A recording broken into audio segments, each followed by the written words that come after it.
Assalamualaikum warahmatullahi wabarakatuh.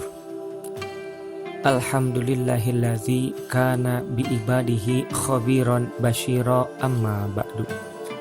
Di dalam salah satu riwayatnya, sahabat Anas bin Malik radhiyallahu anhu berkata, ketika kami duduk di masjid bersama Nabi Shallallahu alaihi wasallam, tiba-tiba datang seorang badui lalu kencing di masjid.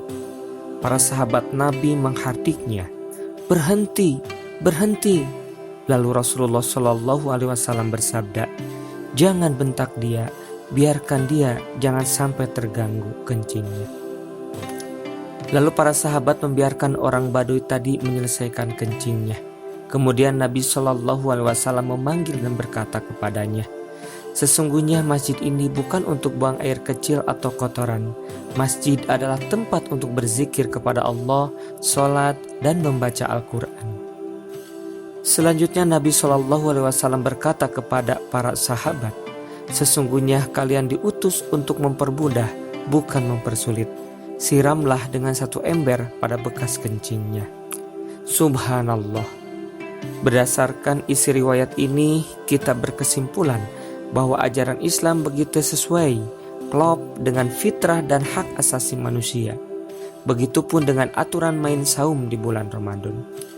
Ada 3 pihak yang tidak diwajibkan saum.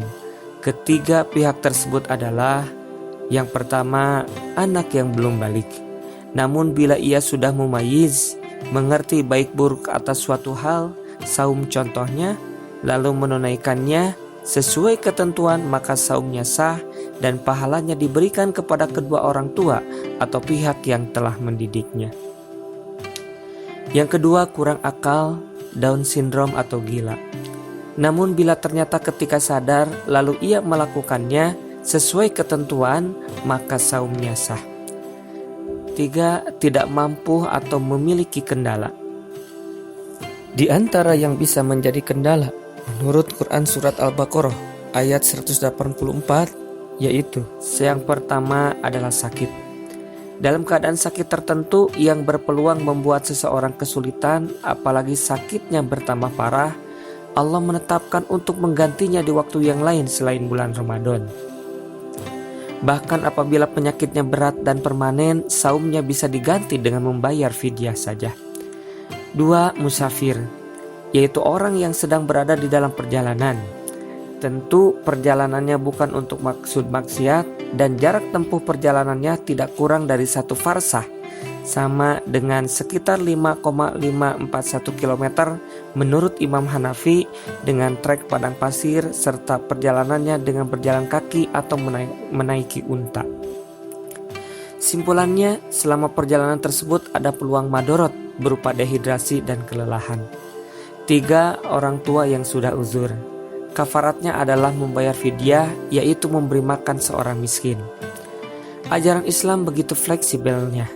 Ada selain 3 hal di atas, 6 hal karena kepentingan tertentu yang dianggap tidak membatalkan saum, menurut beberapa keterangan. Keenam hal tersebut adalah: yang pertama, melakukan hal-hal yang membatalkan saum karena dipaksa, bukan kemauan sendiri atau karena lupa. 2, merasai makanan selama tidak sampai masuk tenggorokan. Dalam hal ini hukumnya makruh, tidak sampai membatalkan. 3, berkumur, menyikat gigi atau membasahi seluruh atau sebagian badan atau kepala, mandi dengan tujuan kesehatan atau kesegaran. 4, berbekam, bersuntik dan transfusi darah.